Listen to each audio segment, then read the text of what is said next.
In the 50s, homemaking was done for the husband.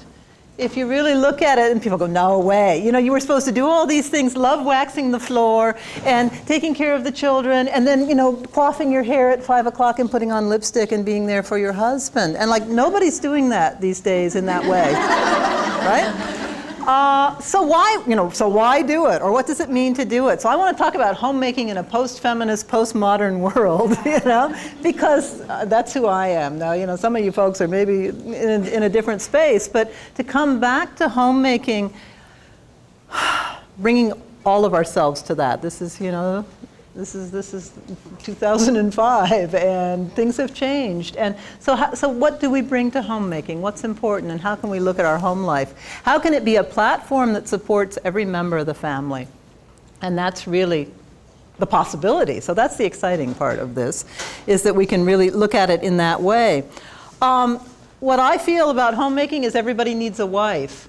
I mean, wouldn't it be great if y'all had a wife, you know? And yeah, and by that I mean somebody who was fulfilled by keeping the house and making it beautiful and taking care of the children and wasn't conflicted and wasn't going in 10 directions at once and, you know, wasn't underpaid labor, and I mean all of those things, right? So that's the image of the wife, the housewife. How many of you ever put housewife on any kind of form? I bet nobody ever put housewife, right? Homemaker, maybe. I suggest domestic goddess. Next time you have to figure out, next time you fill out one of those forms, you know, if you're home with kids, domestic goddess. I'll tell you the problem with domestic goddesses, though, and this was so disappointing to me, because I really felt like mothering and homemaking is a feminist issue. All right, but nobody quite got that yet. I mean, it's coming. You know, the last 3 or 4 years, it's slowly coming. But feminism in this country really sidestepped the whole thing of the family, and in some ways undermined it, which was not the case in many other countries. The women's issues in many other countries helped women in strengthening the family. When feminism came in here, it was to get equal pay, to get equal opportunity in the corporate world, to break the glass ceiling, to have equal opportunity in education. When I graduated from college, like I think 3 or 4% of medical students were women. Now it's the majority, it's over 50% are women. So this is a huge change that's gone on. However, what happened to the family? What happened to, you know, a lot of your parents were having it all, we're doing it all, we're having a career and raising you, and some of you go, man, I'm gonna do something different. I'm at least gonna do it sequentially, because these women were killing themselves in that way. And yet we're complex, you know, mostly college educated, or you've worked for years, you're having children a lot later, starting families in your 30s, you know, it's a different thing. There's much more individuality, you bring much more of yourself. I certainly brought much more of myself to raising a family than, say, my mother's generation did, where that was what they did, and also volunteered, perhaps, and, you know, found fulfillment in those ways. So this is the situation of the domestic goddess, I think, and oh, you know, in '73, I went to the first feminist women's bookstore in the Bay Area. It was in Oakland. And I asked them for the books on pregnancy and birth, you know, and I got laughed out of the bookstore because this was not their agenda. But for me, it was clear that midwifery and reclaiming our bodies and really looking at mothering was a feminist issue par excellence. So it's taken us a long time to really, you know, kind of interpenetrate with that. And the, you know, the good news is the National Organization of Women in California actually finally, a few years ago, 3 or 4 years ago, issued a statement supporting women's ability to choose place of birth, supporting midwifery, and actually looking at birth rather than just some of the other issues that have been involved. So it's taken a while, and I'm like, it's a feminist issue. There should be better maternity leave, there should be support for childcare, there should be, you know, recognition that we contribute to the gross national product when we're at home with kids, that raising children is important. It's gonna happen. And then I started studying mythology and about the domestic goddess, and her name is Hestia, or Vesta, right? The Vestal virgins were Vesta. The hearth in Greek mythology was Hestia, Hestia for the hearth. Every home in Greece had an altar for the goddess of the hearth, but she was invisible. I'm like, oh dear, what is this saying, right? So the domestic goddess, i.e. nurturing, is invisible. And is that not God's truth, right? I mean, you work all day and it's invisible, you know? Your partner comes home and, you know, he's lucky if things haven't entropied, you know, if things haven't degenerated, if it's as good as it was at 7 o'clock in the morning. Or it's invisible. What'd you do all day, dear? There's no answer to that, is there? I mean, especially with young children. Just keeping up with it, yeah, nurturing, but it's like watching the grass grow. It's so slow with your children. You can't see the change. You can't see what you've given to them. You can't see anything happening, and yet you've given and you're exhausted. You know, here, you take the kid, right? I'm out of here. I've had it. So, what is going on with that of this invisibility of nurturing? Well, like I say, when I found out in mythology that this is, you know, maybe there's something to this, but it also then works in society.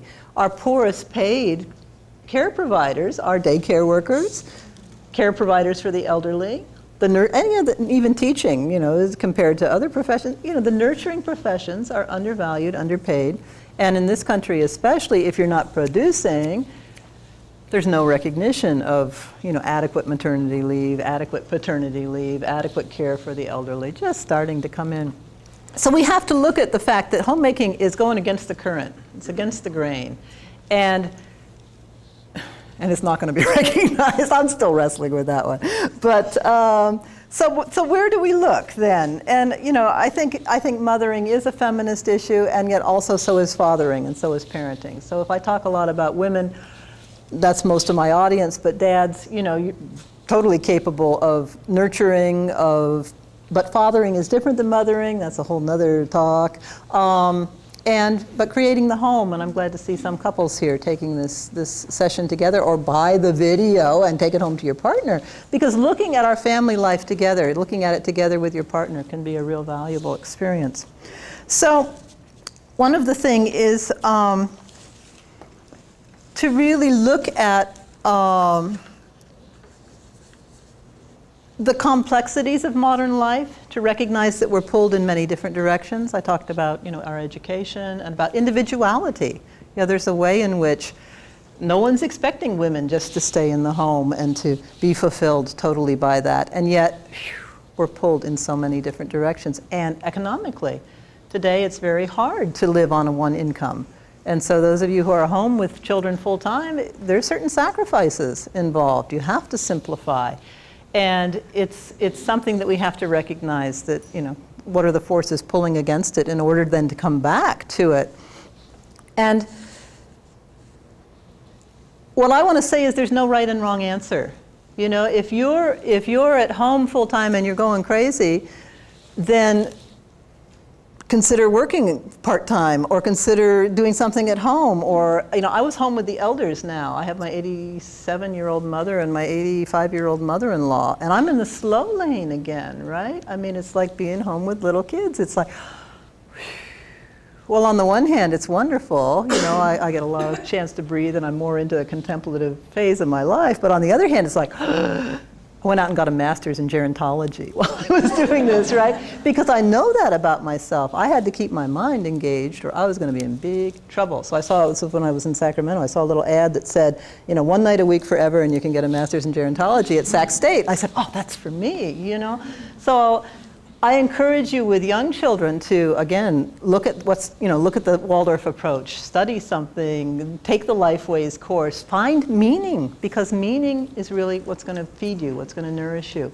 Sometimes there's enough meaning in just being with your kids and it's joyful, and other times, if you're coming out of PhD programs or careers, you've got to have intellectual stimulation as well. So know yourself, you know, and other women are having to work and they would love to be home. They would just love to have that kind of support, and they can't be home. So then how can you maybe live communally, or how can you team up with another single mom? Or there's no shoulds in this. There's no right way, wrong way. It's not like, gosh, you ought to be home with your kids. You ought to be doing whatever it is that's going to be furthering for you, because that will further your children. That will further your family situation. So what I want to bring to homemaking is, I think as a spiritual practice, I think that's another way we come back around to it, is Mother Teresa said, do small things with great love.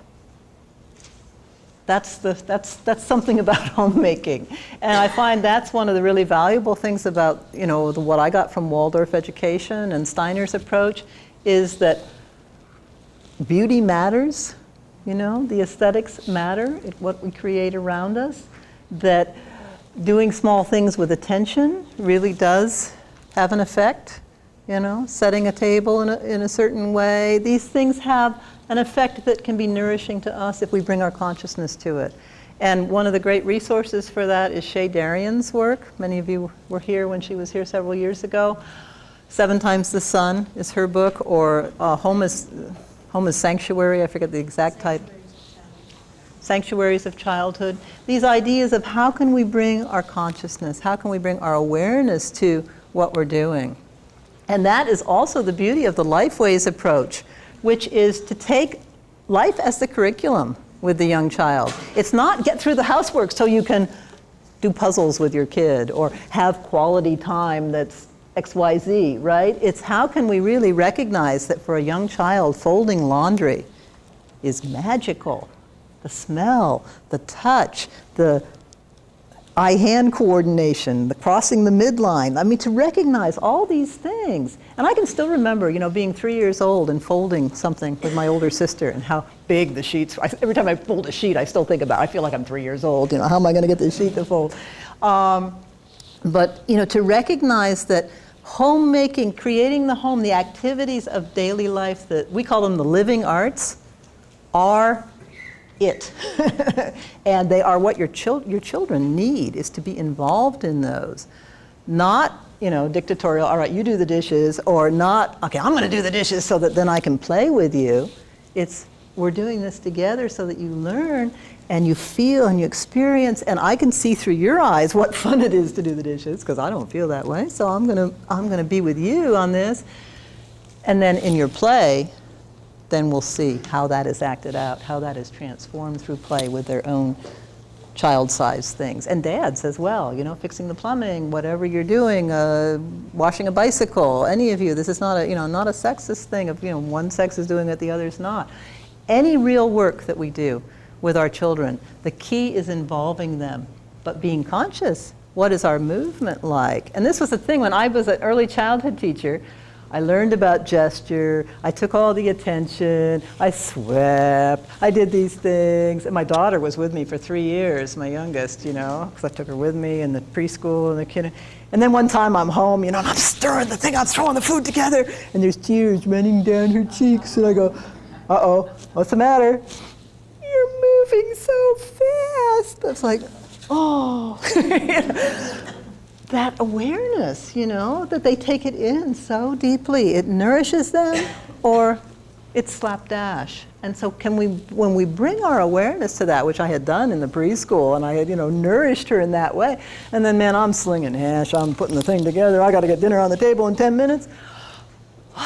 No, I've created a monster.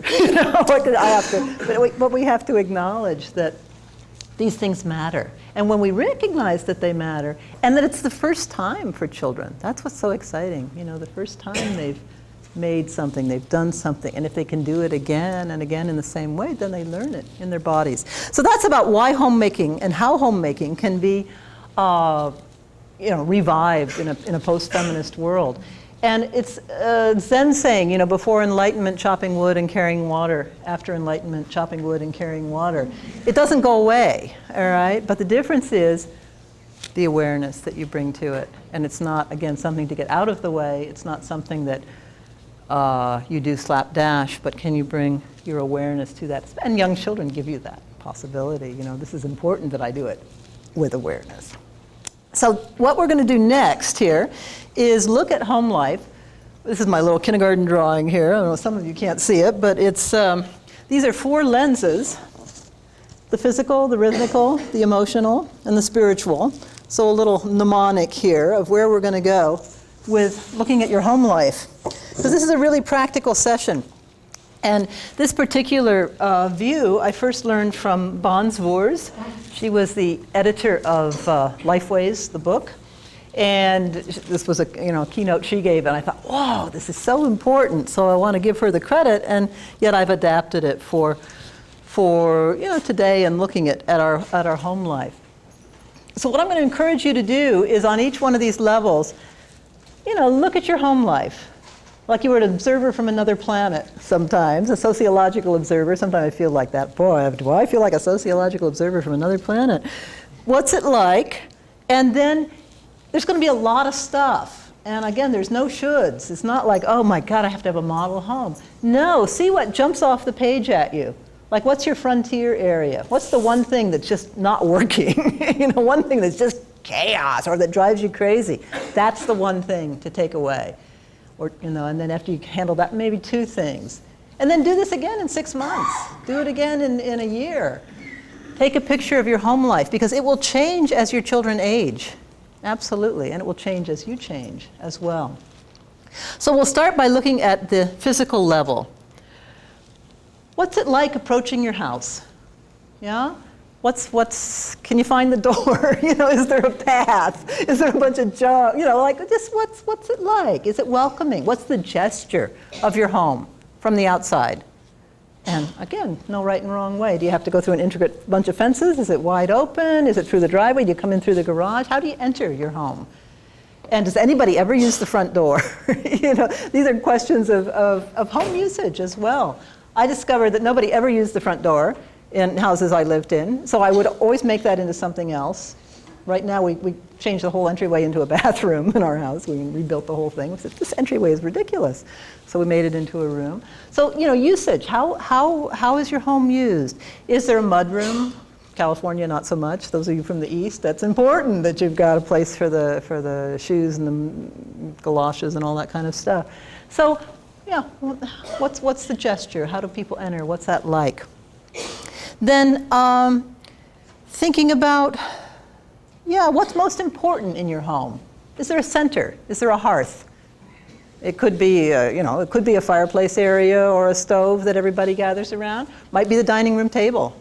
Again, hearth, I'm using that metaphorically. What's the center of your home? Some people's homes you go into, it's a 6-foot video screen, right? It's the entertainment center where we all bow down, right? I mean, this is just, again, if you were an observer, what would you say is the center of your home? What's the area where people gather, where people like to be? The other thing you'll find is that where do your children want to be? Probably where you are, all right? So where are you? Kitchen a lot, kitchen dining room. Maybe homework is done around the table with older children. Is there a craft, can activities take place there? Where do children not want to be? Often their bedroom, right? Bedrooms are pretty much for sleeping, because children really want to be with you. They feed off of your energy. They want to see you. They want to know you're alive, that you're caring, that you've got them in your consciousness. So the bedroom, very rarely do young children play in their bedroom. Older kids, bedroom, do not enter, poison, right? This is a different thing. You'll see signs on the door, stay out. That's a whole, what's that about? Inner life. Suddenly they have an inner life after the age of 9. So they have an inner sanctum, and their bedroom becomes a different space. What's going on in your house in terms of physical space? So kind of get a picture of that and see, is there something that's ready to change? Children getting to be a different age, or a use of something.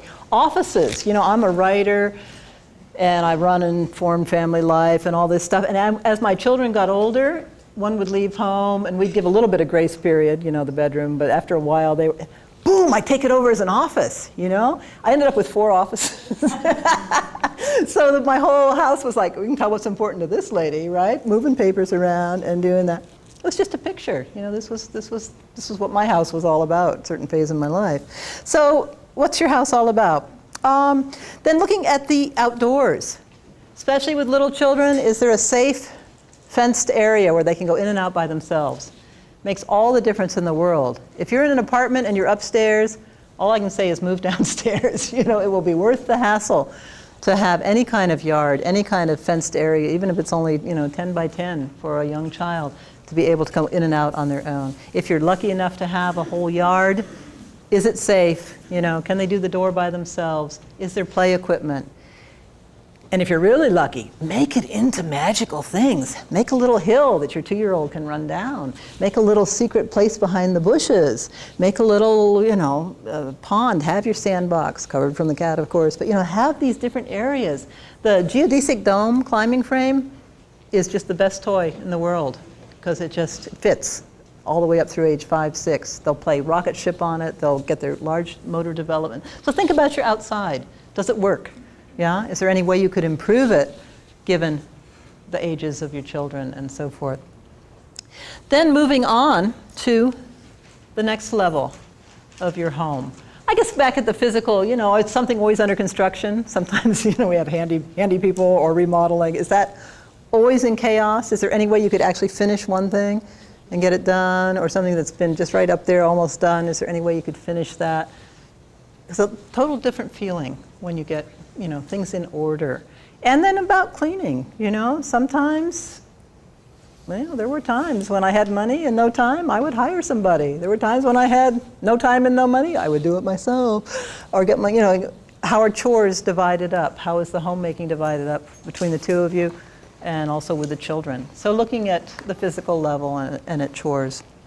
Okay, moving on to the rhythmical level. This is the level of family life, daily activities. So really thinking about, this to me was such a revelation, this thing about rhythm. With one child, the kid's the most interesting thing around, right? So you follow them, you're devoted, you're there. And they start running the show, and you end up with, and then you get a second or a third, and you get driven to rhythm, usually. Unless you're a real slow learner like me. I ended up with 4 kids going crazy because everybody was a different thing. And it was like, when I discovered rhythm, it was like, oh my gosh, what an idea that things happen at the same time, that you can't go and eat all the time, in and out of the kitchen and snacks anytime you want, that meals happen, that bedtime happens, that there's no one to argue with. This is the beauty of rhythm. Nobody to argue with. Doc Watson's a great flat picker, guitarist, etc. And he has a great song from the South that says, the sun goes up, the sun goes down, the hands on the clock go round and round, I just get up and it's time to lie down. Life gets tedious, don't it? It's like, now rhythm doesn't have to be tedious, but that's the thing about it just happens. The sun comes up, nobody to argue with about going to bed, because that's just, can't argue with the clock, can't argue with the sun. So thinking about rhythm in your own life, what is it like? Is it rhythmical? What are areas where it's working?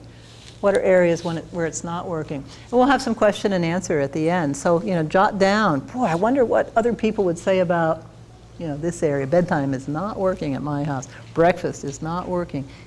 Keep your ideas as we go along as to, what are the areas you'd like help with? When I found out, when I first got into Waldorf education, I had 4 children, and everything was in chaos, just absolute chaos. And I heard from the Steiner folks, I was doing the teacher training, that home life should be this platform of support for every member of the family. And I was like, oh yeah, right. How do I get from here to there? And rhythm is the key. Rhythm is the real key. And what Regina was saying this morning, that's self-discipline, that's really, but it nourishes you, it nurtures you as well. And that's what I think we need to realize is my motivation on these things is not self-sacrifice. My motivation is it provides great nourishment for me as well. And so when you realize that, it's a whole lot easier to do it. 2 things were really helpful to me. One was understanding child development. I had unrealistic expectations. Yeah, and I see that really common. We don't know what young children are like. We don't realize their consciousness is totally different. We don't realize they learn through imitation. We're into giving directions, verbal, rational, do this, or here's why, or explaining it all. And they learn through the body. They learn through imitation. We have to get up off our duff and move and do it with them and model it. And that's how they learn, and that's how you create rhythm, by doing it again and again and again, and without expectation that they're going to remember. That's the other thing we think. I told you 100 times, when are you going to? No memory. There's so much in the moment. They don't have that memory. They don't have that internalized thing. So it's right action. You have to correct, and you have to model it. And you have to do it again without the anger, without the annoyance, without the you should. You're how old? 2, 5, 10, 12? No, you know, you have to do it again. Different as they get older, but you can't expect this is going to be something that they've got, and therefore they should be remembering it. So those are the main things on, you know, kind of the principles, and we'll just look at some of the areas to apply this. One is bedtime. Yeah, when my kids were little, I first got into Waldorf, they were going to bed about 8:30, 9 o'clock, and I thought that was pretty good. I mean, some people were letting their kids run until 11, and they would fall over, and then they'd carry them to bed. I thought I was doing great, and the Waldorf people said, put them to bed at 7:30. And I was like, no way, you come to my house then, and you get up at 5, and then we'll, you know, that's my first reaction, right? You gotta be kidding. And then I go, oh, you know, I'm paying a lot of money for this teacher training, and I'm really trying to live into this, and I really should be more open-minded. All right. So I muster my forces, right? Because intention is clear, and I get, you know, some kind of idea. Okay, I'm open to this. It's not like I'm going to try this and it's not going to work. You know, that's stupid. So I'm mustering my forces. I put them to bed an hour early, and they slept an hour longer. And I was dumbfounded because they didn't seem tired to me. They didn't wake up at 5 o'clock. I was amazed. So all I can say is, they need more sleep, but they don't like sleep, you know, because they're these wonderful, great spiritual beings, you know, that cling to consciousness.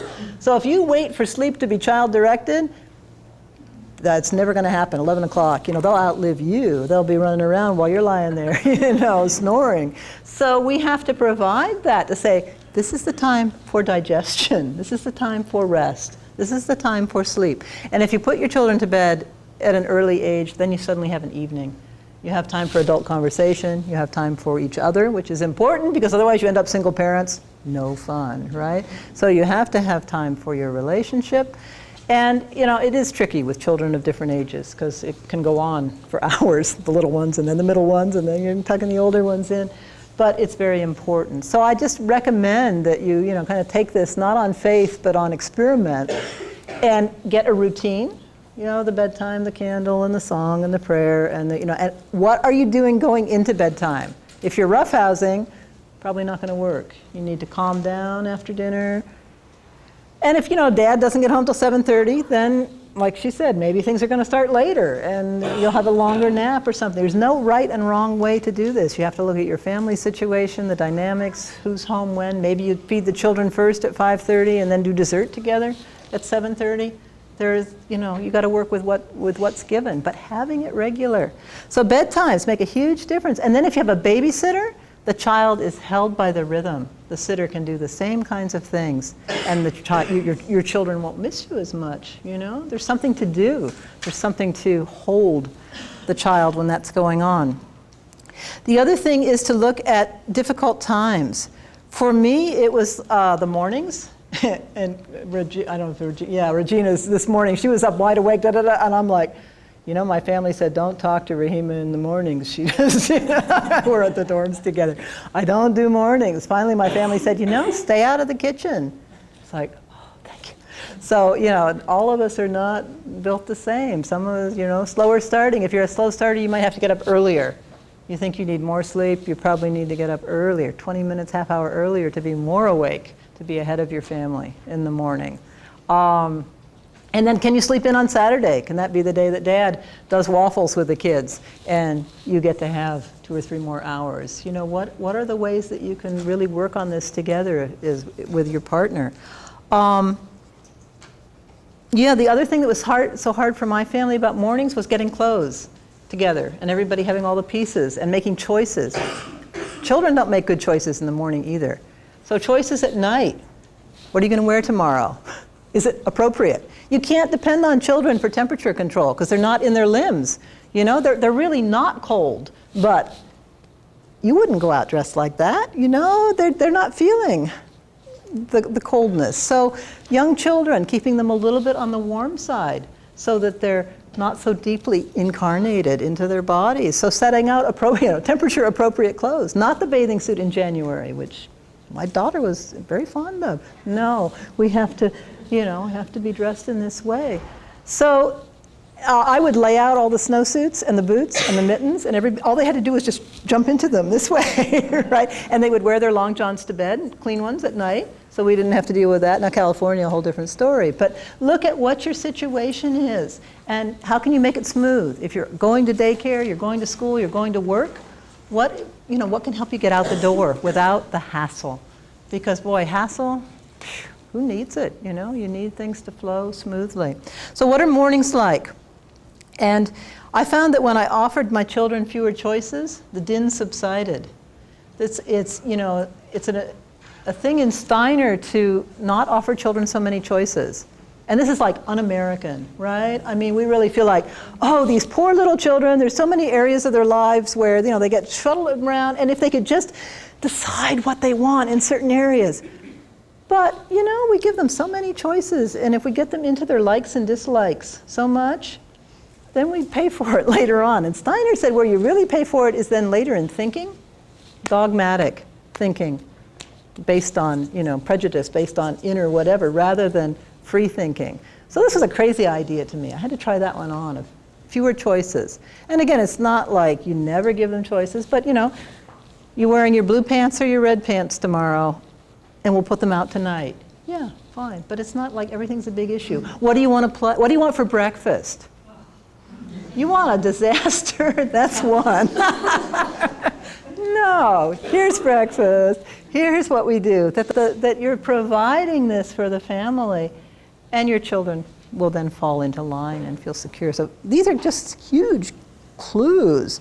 So life is still busy, but it's starting to flow. There's rhythm to it, and things are flowing along. So looking at your meals, do they occur at a usual time? And on my tombstone, they're going to put, she always had dinner at 6 o'clock. And partly it's because I have low blood sugar, and if I don't eat by 6 o'clock, I'm off, I'm out of it. The kids, that's the most difficult time, right? 4:30 to 6 when you're preparing dinner. So what's your snack? Is there a 3:30, 4 o'clock snack? And what kind of food? What do your children need? What do you need? I hate cooking dinner.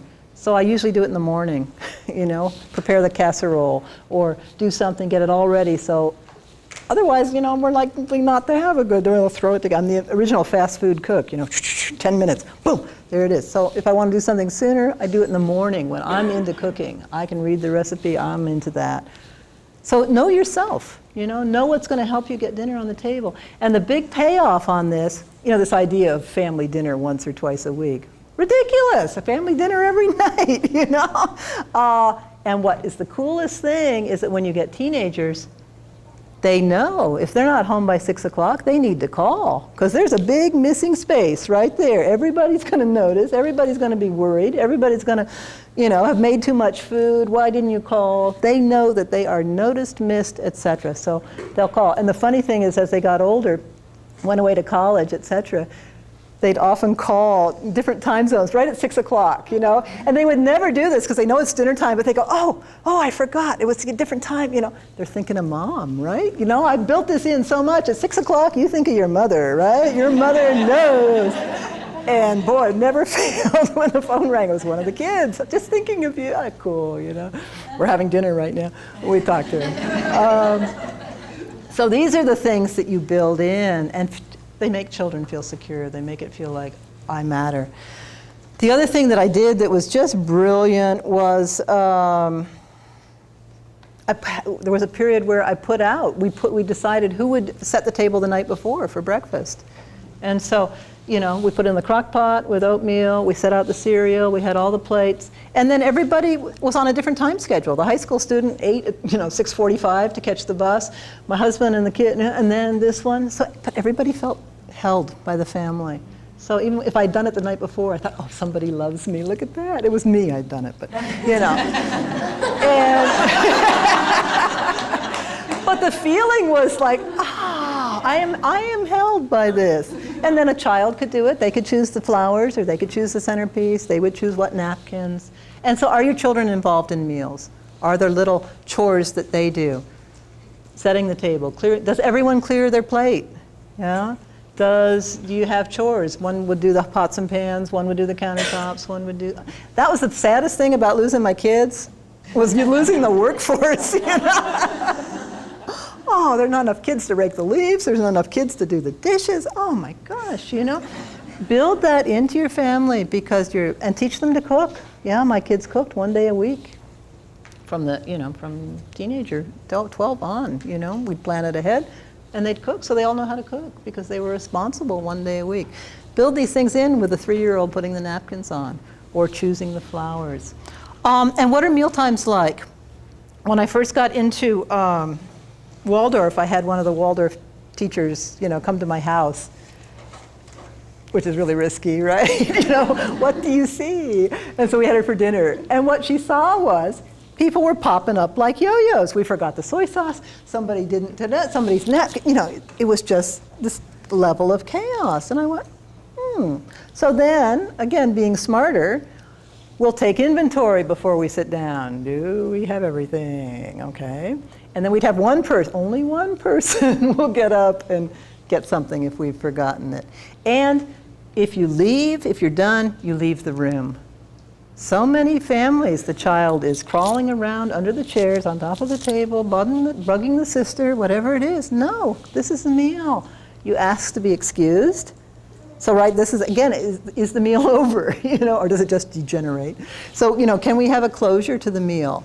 And can a child, you know, if they're done, then they go. They go away and play, or they're part of a social situation. So this is just a huge difference. So a grace, but a closure. And we had a crazy rule, which my kids still laugh about. My kids are 25 to 35. And one of our rules was no singing at the table. And, you know, this is like only Waldorf, right? You know, it's like no singing at the table because, I don't know, somehow it would just get into arguments. And the one would, I mean, it was just utter chaos. So that was rule 37.5, was no singing at the table. So, you know, what are the rules? What's the expectations? You can't criticize the food. You can't say yucky.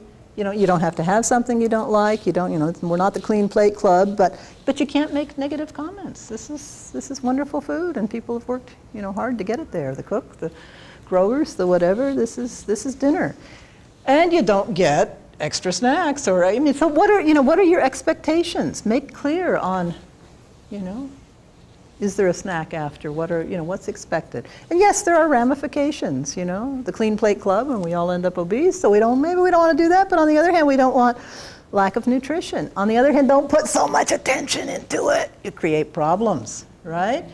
Food is food, and you aren't going to eat, well then, breakfast will roll around again the next morning. Yeah, so these kinds of things are worth looking at because they make home life so much simpler. Mornings, do you greet the day? You know, do you greet the day with your child? With toddlers, it's wonderful to, you know, hold them and sing a song to the sun, or maybe they're singing a song to you. Mommy, sun's up, right? Oh. So if your child gets up a lot earlier, you know, can they play? Are their toys inviting so that they can make and play with some scenes? Do you put out some, you know, whole wheat Cheerios or something that they can munch on, right? Is there some way that maybe you can get 15 more minutes sleep and that will work? So looking at mornings and meal times with that.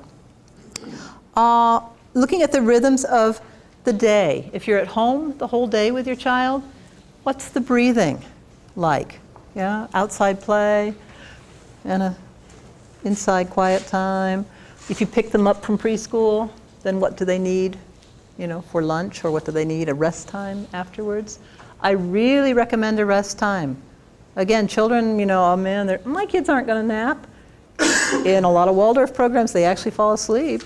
Yeah, and if not, then have a rest time where, again, expectations. You can be on your bed, but you can't get off the bed. You can have one toy, and you wait until you hear the song. Whatever it is, you know, set it up. Because children need this time to digest their impressions.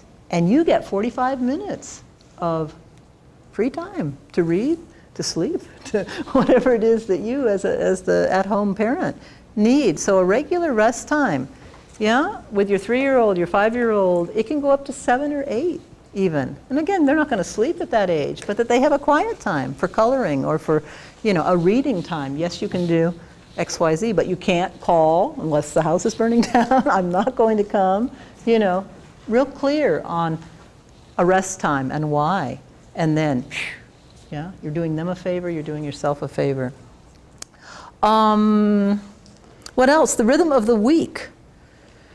If you usually do things once a week, could you start doing them on the same day? Because what that does is it starts to give your child a sense of 7-dayness, a sense of the week.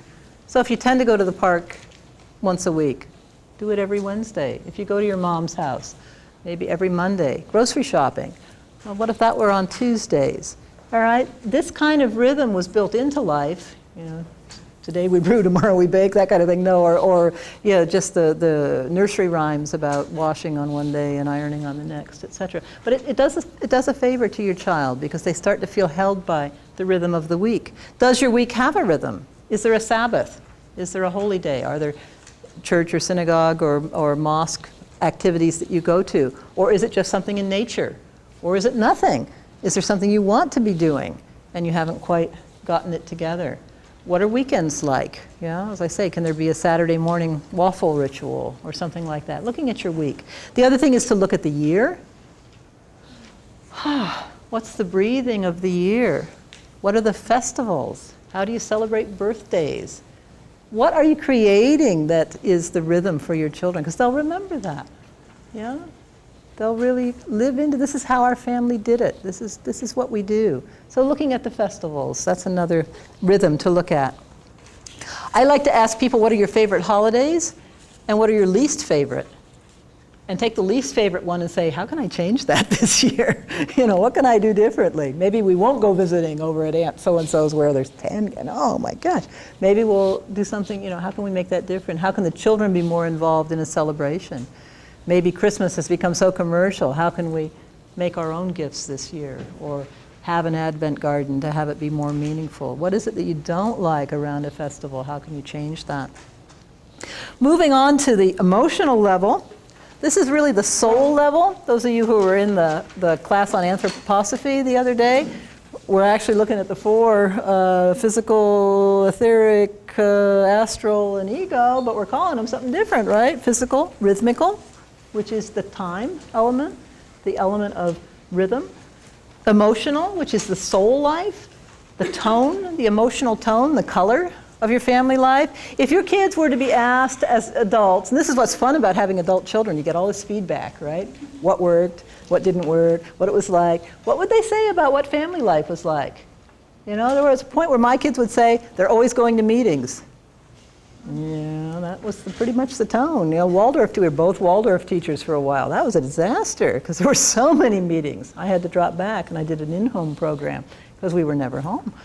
So what would your kids say about family life? What's the emotional tone? My daughter at one point in ninth grade, I think, was asked to write an essay for a high school class on a favorite hero or role model or someone you admired, and she wrote about her mother. I was so touched. She's reading it to me in a moment. My mom is a midwife, and she helps so many people, and she's written books, and I'm cool. And then she says, but my mom has a really bad temper. And I'm crushed, right? And then she goes on and says, but she really struggles with it. She really works with it. So, they got our number. They know, right? But do you know?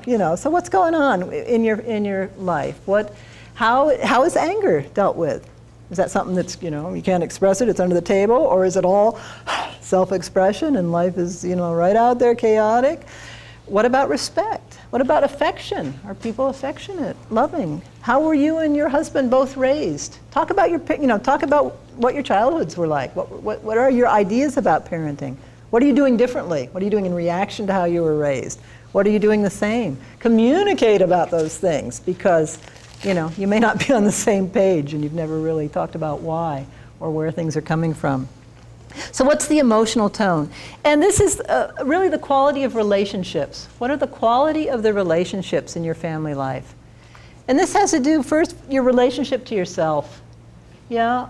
And I think it's very hard. We're told to be patient with our children, and we're not patient with ourselves. We have to have compassion. We have to have this listening and forgiveness for ourselves. Our children know, you know, they know the parents they're getting. We're not perfect. If people had to be perfect and things perfectly together, there'd be no overpopulation problem, right? Kids know what they're coming to. So how can they see you, again, striving and working with it? Because that's what communicates. That's growth. Like I say, my daughter said, and she really struggles with her temper. She really struggles to transform it, to apologize, to keep it together. And then that was a theme in our life for years. I mean, I was furious. And part of what I realized why I was furious was because through the NVC, nonviolent communication, it has helped me in the last 2 years tremendously, because it's recognizing that emotions are expressions of needs, underlying needs. What's the underlying need? And I was like, I don't have any needs. Yeah, right. You know, see what trouble that can get you into. But that's so much how we're enculturated, to take care of others, to deny our needs, both for men and women, differently. But I was like, no. So I had no boundaries. And so I was like, always put upon and always furious, and yet always giving and taking on more. So really coming to terms with, you know, what are needs? What are the universal human needs? And I really recommend nonviolent communication. I'm sorry we don't have any follow-up. We had John Cunningham previously, but some of the tapes and videos of that and Marshall Rosenberg's work and workshops are here and available. Very, very valuable for working with anger and all of your emotions and your communication process. So what is your relationship with yourself and your striving? Then what's your relationship as a couple? Those of you who are in marriages and in couple relationships, what's the tone? What's the quality? Is there the respect? Is there the love? How is conflict handled? What are your children learning? Because they learn what's being lived. So again, taking this view of, and do you need help? I mean, that's, again, I get help. That's all I can say. You know, it's so hard to be ingrown, to not see how you can get help in these things, and help is available. One of them is nonviolent communication, but professional help as well. Someone once said that there are 3 pillars of marriage: children, intimacy, and religion. So I encourage you to look at your, take a roll call, take a stock of your life. How are you doing about children? Are you on the same page? Are you raising them in the same way? Are you together, or are there areas of real divergence? Intimacy. Is there trust? Is there respect? Is there sex after children? What's going on in your couple relationship? It's very important to nurture that as well. And religion. Are you on the same page about spirituality? About how to raise the children in or not in religion? What's going on? You know, they'll bring you back to those questions. Children bring you back to those questions because they're so in touch with the spiritual world, and they bring you back to your own childhood, how you were raised. I'm reacting against this, so I don't want, but now I'm supported by this. So, you know, what are you bringing to your family life? The two of you, and communicating. If you're a single parent, can you get outside help? You know, can you get another person? Can you get another perspective? Because it's very difficult to see it all when you're trying to provide it all. So can you get someone of the opposite sex? Can you get another woman to give you viewpoint, a teacher, other things? Living in a shared situation has its own problems, but it can also have solutions. Yeah. Is there time for relationship?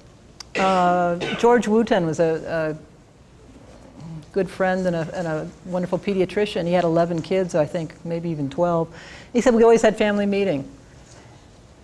And we always had one night a week where we went out, as he and his wife, you know, whether we went to Walmart or whether we went on a date, you know, just is there time to be together. So then, I wish the air conditioning were on here, that would help. What's your relationship with your children? Yeah, I think if you think of a continuum, there's laissez-faire and there's authoritarian, and neither one of them works, right? What they found in studies is that authoritative is the best. Yeah, the middle ground, the middle tightrope of, are you the authority? And believe me, you're all more authorities on being an adult than your kid is. You got much more experience. So you are the authority for them. And they also look up to you, of course, and with love and devotion. Children will do that even with abusive parents, let alone parents who are here trying to figure it all out. So you are authoritative. How do you live into that? And what are your questions? For me, with my first child, I didn't want to be authoritarian, so I didn't know where my authority came from. Why would this child want to obey me or not obey? I mean, obey was such a word. I didn't want them to obey. I wanted somehow for them to be wonderful without going through that step of, of following or whatever. So looking at what your questions are, what are you wrestling with? And then complex family dynamics. If you're co-parenting in a divorce situation, what is your relationship there? What is it like for the child with visitation? What does the child need if they're coming from another environment? Maybe they need cuddling and low stimulation for the first 3 hours or something. Can you be smart about these things? Not to badmouth each other, to recognize this is the way we do it here, and they do something different. In the same way about friends. What's your relationship of your family to the neighborhood? Yeah? Is there flow? Do you know anybody in the neighborhood? Or in the school? It's a situation where you have play dates, so you have to drive. These are complications. Other people, they watch television. I said, my daughter wants to play. If Susie's watching television, just say, no, she can't play. And I didn't go into big details, and it was okay. That was, the mom was able to accept that. So then, can you work it out in a social way? Because there's so much antisocial stuff going on anyway. How can you have for your children expanding relationships with the community, with other adults? And then once you've taken stock of your relationships, are there ways that you can improve them? One of the things that I find is for women not to expect their husbands to be other women. Yeah, does this ring a bell with anybody? That ding ding, yeah, the bells are going off here. I think it's a real problem that we've gotten talk about equality and men can be nurturing and so forth, but then we want them to be the be-all and the end-all and just like another woman and providing all the emotional whatever. You need lady friends, you need women friends, you need something. And men do it differently. Men, fathering is different than mothering. And it's not babysitting. Being with the kids is not babysitting, but it's not mothering either. Yeah, it's really being the father. And so where are y'all at with that? Talk to each other about it. Does any of this stuff resonate? We had a woman at the birth center, and she painted such a picture of her husband, and then by the time she was so disgusted, and she had 5 kids, and I expected him to show up with fangs and with horns and whatever, And he was delightful, and he was working hard, he was doing his best to provide, and I said, Cindy, you need women friends. This is nuts, So I put that one out to really look at what is the balance of masculine and feminine, and what is the quality of your relationship. If you're having trouble, one of the things you can do is hold an image of each other. And probably some of you attended the workshop yesterday on holding a picture of your child. The same for your spouse. Who's the person you fell in love with and why? And take that image into your sleep. That is trust. That is faithfulness. That person is there, that you can reestablish contact. And also, getting professional help if you're having trouble. Just the other thing before moving on to the spiritual level, the other relationship level is the relationship of your family to the outside world. The world of work. Do your kids ever go to work? Do you ever take your kids to work? Do they know where you work? Do they know what it looks like? Men and women, if you're working outside of the house. Do you bring your work into the house? What's that like?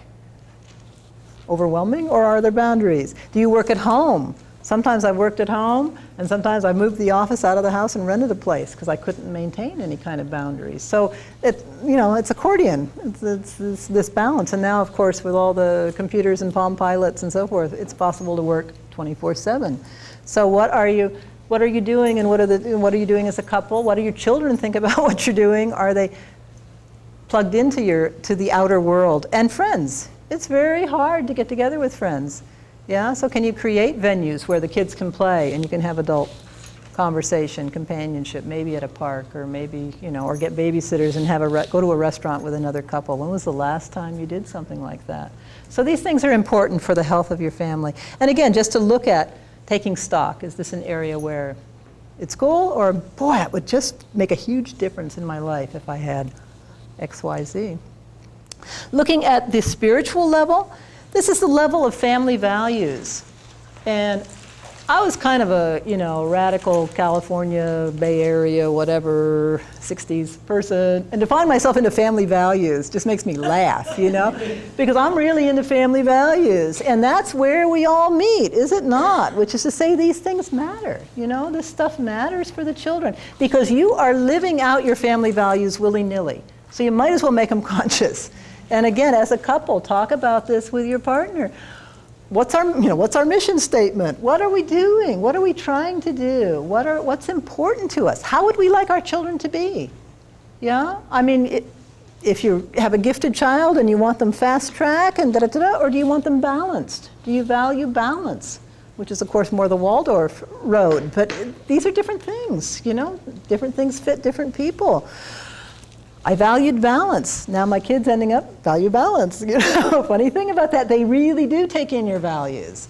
And that's the trust you have to have. You don't have to micromanage, but they're living it, they're breathing it. So what are your family values? There was an incident in the kindergarten where right around age 5, they start to notice differences. Right? So here were the two kids, the 5-year-olds, having lunch, and the one, his dad was a construction worker and a contractor, and he had one of those metal lunch boxes filled with a thermos of milk and a white bread sandwich and, whatever.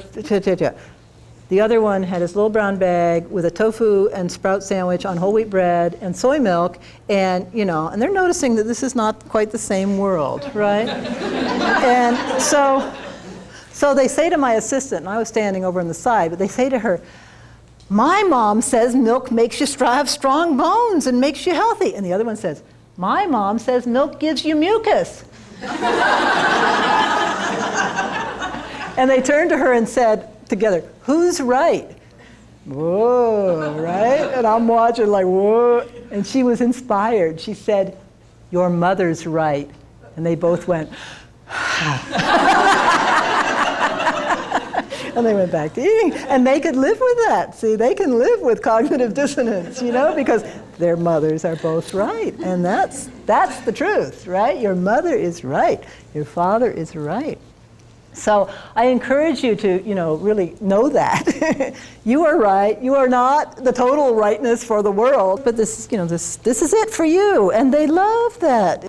That this is the way we do it. If you're vegetarian. And this is why, but it doesn't mean that, the next family is animal killers, and some of these things are funny, but some of them are more subtle than that, right? Not the holier than thou, but, we don't have a television. This is what we do. When you're grown, you can have 5 televisions, but in my house, you don't do that. And my teenagers respected that, I would say to them, it's not like watching these sitcoms is going to make you into a bad person, because I really trust that, I put 14 years into you. But, it's like pollution to have people talking back and to have that kind of disrespect in my living room. I can't do it. When you're grown, when you're away at college, you can get you have your own television, you can watch that stuff. And they got that. I mean, they understood that this was just not the values that were lived in our home. So, yeah, certainty goes a long ways. And I'll tell you, with adult children, somebody was talking about, kids go to Toys R Us, they want this, they're bugging for toys. And I said to my daughter, well, you never bugged me for Barbie dolls. And she says, Mom, would I have been that stupid? Oh, yeah. I mean, they know what's non-negotiable, And then she says to me, but besides, I could play with them at Melanie's house. She had 10 of them. It's like, oh, okay. So, they make their compromises. They know where you're unclear. I was real clear. I mean, as a midwife, like Barbie is a cesarean waiting to happen, right? I was just, no Barbie. So that predates Waldorf, right? So then Waldorf, this teenage and body image. I mean, there was just, and I lived in Ann Arbor, and Ann Arbor practically had Barbie-free zones. I mean, there was everybody was against Barbie. The dancers were against Barbie because of anorexia and body image, and the midwives, didn't like Barbie. And a friend of mine who was a midwife in Seattle actually made a video called Barbie Has a Home Birth. What a kick, Yeah, so Barbie has her midwife and, Jen, and then, finally she says, oh, at last I know what these things are for. So I come from a long line of, anti-Barbie, right? So my daughters were not going to go, this Barbie was a non-issue. But you know what? I tell you, I discovered Bratz dolls. Oh my gosh, have you seen Bratz dolls? They're outselling Barbie now. They're dolls with attitude. Oh, and they're ugly, they're worse. And I said, Barbie, come home, all is forgiven, And me, yeah.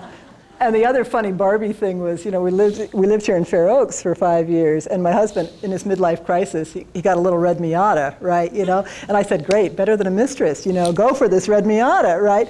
So he's in the red Miata with his latte, and I'm in the red Miata with my hair streaming back, and these teenagers come up next to us and go, oh, it's Barbie and Ken.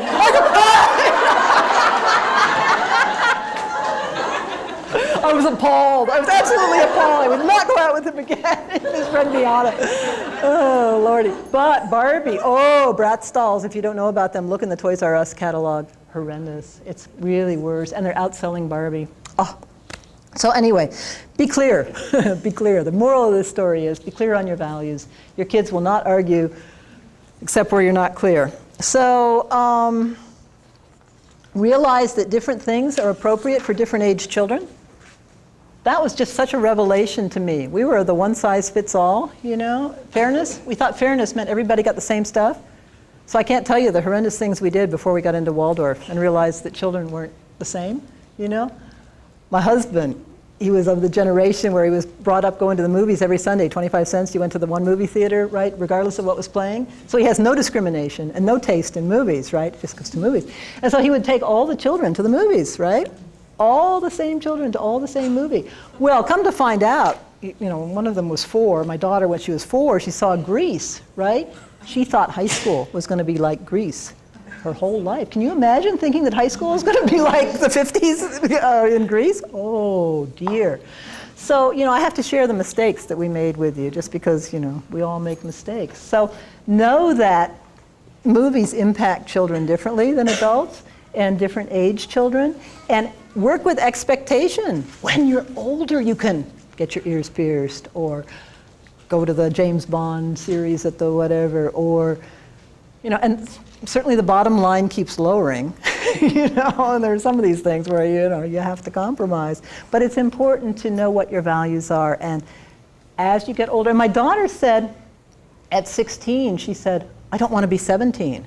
And this is like odd, right? Children always want to be older. And I said, why?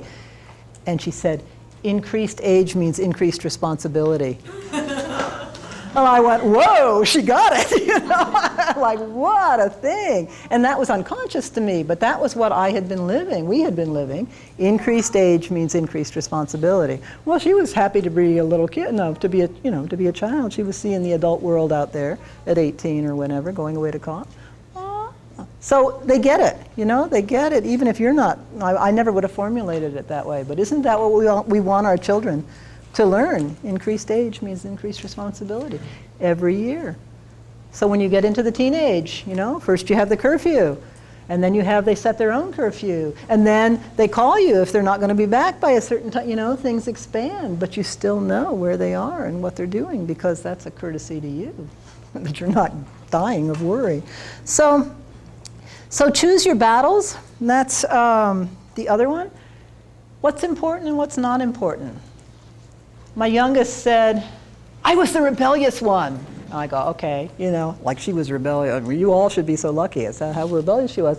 And, I dyed my hair purple. Yeah.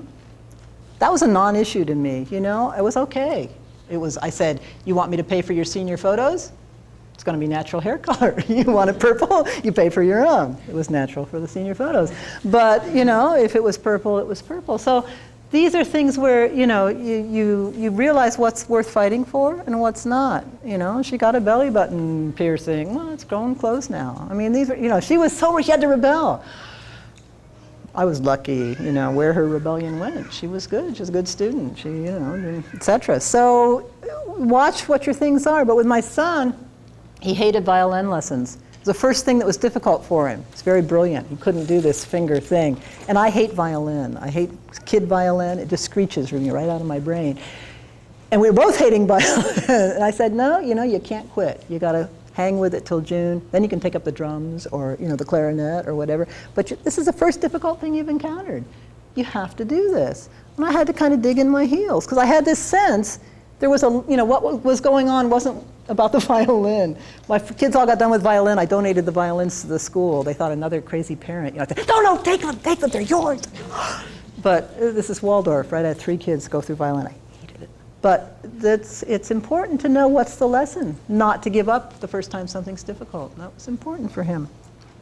So recognize that children are not just extensions of you, but they will take in your values. And what do they see you doing? What is your religious orientation? Do they see you doing things of charity or volunteering?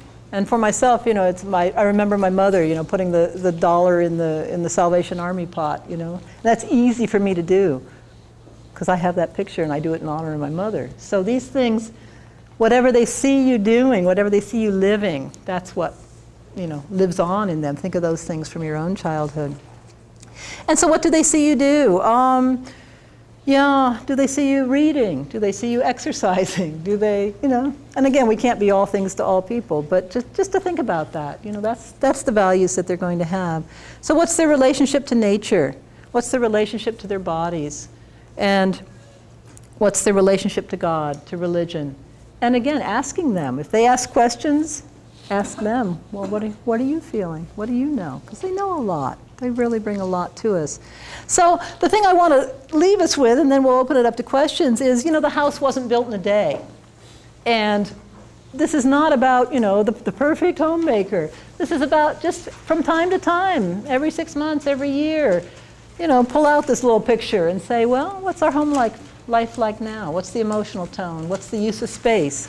What's our relationship to the outside world? What's our relationship to each other? And pick the 1 or 2 areas that are the most alive for you, because that's where you can really make a difference. So I'd like to open it up to questions, and we'll see, again, there's a lot of wisdom among ourselves. What has worked? Go ahead. I have a burning question. I think in Waldorf education, there's so much written about, birth through 7, and then the 9-year-old change. Mm-hmm. And what I just found this incredible void for 7 to 9, and that's the stage where my daughter is in. And I'm finding it to be, she's 7.5, this very different consciousness, mm-hmm. Mm-hmm. and this relationship has completely changed. Mm-hmm. And cutting vegetables is old hat. Is not cutting it, yeah, right. And she wants to make a whole meal, and mm-hmm. she's not really at that place. And this loving motherly gesture that I'm so used to giving is met with, okay, I need my space. Mm-hmm. Mm-hmm. And her bedroom is the place, for her to go into her world of dolls. And mm-hmm. Mm-hmm. what are some resources for that? I'm just, I've been through a teacher training program and I've taught different grades, and I'm thinking, there's something wrong with me here. I can't, I feel like I can't meet this change that's occurring in an informed way. Yeah, so the question is from 6 to 9, what's going on with the child and how do we meet that change? And it's, it's too bad because you've had a lot of training and a lot of reading, but the thing I would say in general is they're developing an inner life. If we understand that what's going on at this change of teeth, right? Why is first grade and why is this change of teeth? Because the physical body, the remaking of the physical body is over in a way, and that energy is free for imagination, for making pictures, for more emotions. Because if you look at the young child, emotions are very on the surface. They're scared, you give them a hug. They're sad, you can distract them. They're this, you can, you can just kind of work with it. the teenager has this incredible inner life. Sturm und Drang, right? Storm and anxiety and my inner life and nobody understands me and I close the door and so forth. So what they're doing from 7 to 14 is getting there, So that comes in fits and spurts, you see. So they're developing an inner life, which means distancing. And I have to talk about for ourselves, accepting like this thing of distancing. It's like weaning, right? It's really like, how can I tolerate more distance? Because if you've brought up your children with good bonding and with good connection and all this stuff, you don't have to create bonding, right? They love you and you're there with them. It's how do we tolerate more distance? And as you say, it calls up new things. And the Waldorf teacher staying with the class from 1st to 8th grade, same question. Oh my gosh, every year I have to do it new and do it different, but these children are different. I have to respond in a new way. As a 5th grade teacher, I have to respond totally differently than I did with a 1st grade. And so what are our resources with this? Yeah, I kept telling my husband he and I needed to write the sequel to You're Your Child's First Teacher, which is Your Child's Second Teacher, and I was grades 1 to 8, basically, because there's not any one resource that I can tell you. Betty Staley's book on Between Form and Freedom does the upper end pretty well, which is sort of 12, 14, 16. But there's nothing really, like you say, where it's kind of practical and spelled out and so forth. But if you look at the curriculum and what's going on, it can give you some clues. I mean, the 2nd grade, the 7-year-old, 8-year-old, does myths and legends, and right. So you've got the holy person, the one with the values, either Saint Francis or whatever, and you've got all these animals who've got, the fox and the gray. I mean, all these characteristics which are all in us, right? Our anger, our greediness, our this, our jackal, our whatever it is, and our higher. So there's this duality. They're coming into duality even before the 9-year change. So yeah, it's a whole different gesture, and the old doesn't work anymore. And that's why you keep growing, you end up a different person when you've raised kids. Or if you're a Waldorf teacher, if you really go through those 8 years, you're exhausted. You're a Renaissance person, you've really been through both child development and then of course meeting it with the curriculum. So yeah, I don't have a real easy answer, read this book. But be present with it. Take your clues from her in some ways, and get support from other people. Have other moms, have a group, have that be a discussion where you're talking about this. Because this thing of space, I mean, when we leave we leave a baby for the first time, the breast, oh my God, call the babysitter 4 times. Is he really all right? Is it okay? You know what that's like. And when you drop them off the first time at a preschool, go sit around the car and cry, you're sadder than the kid, may be happy, run off, bye mom, somebody told me, my kid went off, said bye mom, and loved it. I was left holding nothing, and that feeling of we have to grow, we have to allow more distance. What's it going to be like when they go on their first date? First driving the car by themselves. How do we tolerate increasing distance? So, and they will come back. That's the thing, they will come back to the matrix, they will come back to safety, and then go further, and then still come back. And that's, of course, what we want. And the amazing thing is they stay in relationship. Let me tell you that, you don't get rid of adult children. Our generation kind of left. We left home. We didn't find the resonance. These adult kids call at 2 in the morning, and I'm like, don't tell me that, need to know basis. Oh my God. How do you, it's tough, because I didn't grow up that way, able to talk that way with my parents and my kids, My son wants more advice. I'm looking at him like, no way, man. But yet how to be present for our adult children. Interesting stuff. Next question, yeah. Rahima, our daughter is 21 months old, and we're the rhythm that you were talking about, I get that, but she's having a hard time sleeping at night. And if there's anything that you can more ideas that we can use to help her, because we've always kind of let her kind of co-sleep, and so now she will go to sleep for just a short period of time and wake up screaming, and so we have to, go to sleep with her. Mm-hmm. And he can't stand to hear her cry at all, whereas I've been with her all day, so I'm kind of like, well, a little distance would be all right. because I need my time, so we're happening with that? Yeah, questions of that's a very difficult age, 18 months, 2 years, this stuff doesn't work, There are difficult times in parenting when there are